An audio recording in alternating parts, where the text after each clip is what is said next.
जय हिंद दोस्तों। पिछले वीडियो में हमने जाना था कि दिल्ली का लाल किला किसने बनवाया, इसका निर्माण कब हुआ। आज हम लाल किला के अंदर जो चीज़ें बनी हैं उसके बारे में जानेंगे।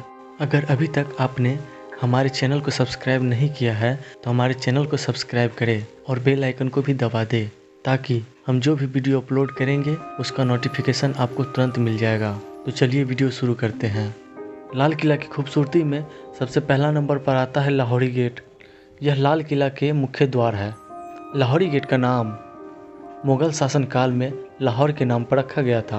बता दें कि आज़ादी के बाद यही जवाहरलाल नेहरू जी ने तिरंगा फहराया था। इसके बाद से हर साल स्वतंत्रता दिवस पर यहाँ प्रधानमंत्री द्वारा तिरंगा फहराया जाता है। इस गेट का आकर्षण इतना लाजवाब है कि शाहजहां ने अपने शासनकाल में इस गेट को एक सुंदरी के चेहरे पर घूंघट के समान बताया था। दूसरे नंबर पर है दिल्ली गेट। दिल्ली गेट का नाम भारत की राजधानी के नाम पर रखा गया था। यह गेट दक्षिण दिशा का सार्वजनिक प्रवेश द्वार है। यह गेट लाहौरी गेट के समान ही है। इस गेट में दोनों तरफ बड़े पत्थरों से बने हुए हाथी के आमने सामने देखते हुए खड़े हैं।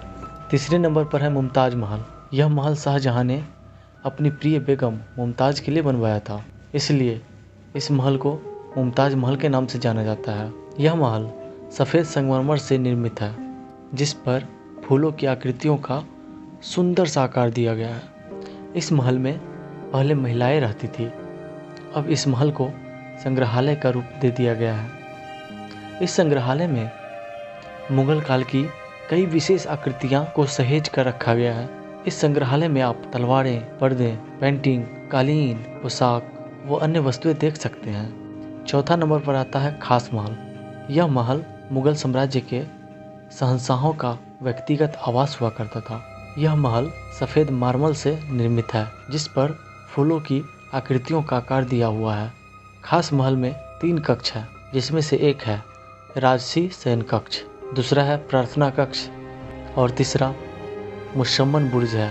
बता दें कि इस बुर्ज में ही राजा जनता को दर्शन देते थे। 5वें नंबर पर है रंग महल। पहले रंग महल को पैलेस ऑफ कलर्स के नाम से भी जाना जाता था। शहंशाह ने यह विशेष महल अपनी रानियों के लिए बनवाया था। यह महल बेहद ही खूबसूरती से संगमरमर की शिला से तराशा गया है। इस महल के बीचों बीच एक फव्वारा है, जिसे कमल के फूल की आकृति दी गई है। इस फव्वारे में यमुना नदी का पानी नहर के माध्यम से भरा जाता था। नहर को नहर ए बहिश्त के नाम से भी जाना जाता था। गर्मियों के दिनों में रंग महल का तापमान ठंडकदायक होता था। रंग महल में सिर्फ शहंशाह और शहजादों को आने की अनुमति होती थी। 6ठे नंबर पर है हीरा महल। हीरा महल को सम्राट बहादुर शाह द्वितीय ने बेहद भव्य और खूबसूरती से संगमरमर से बनवाया था। कुछ इतिहासकार की जानकारी के अनुसार इस महल में सम्राट बहादुर शाह ने कोहिनूर के हीरे से भी ज़्यादा कीमती हीरा छुपाया था। सन 1857 में अंग्रेज़ों से हुए विद्रोह के समय महल का बड़ा हिस्सा नष्ट हो गया। 7वें नंबर पर है मोती मस्जिद। मोती मस्जिद का निर्माण शाहजहां के पुत्र औरंगजेब ने अपनी निजी मस्जिद के रूप में करवाया था। यह मस्जिद पर्ल मस्जिद के नाम से भी जानी जाती है। इस शाही और भव्य मस्जिद में कई छोटे छोटे गुंबद और मेहराब है। मोती मस्जिद को राजमहल के समीप बनाया गया है।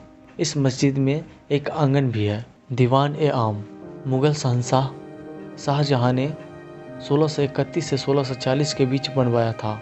दीवान ए आम एक बहुत बड़ा प्रांगण था, जिसमें सम्राट आम जनता से बात करके उनकी समस्या को हल करते थे।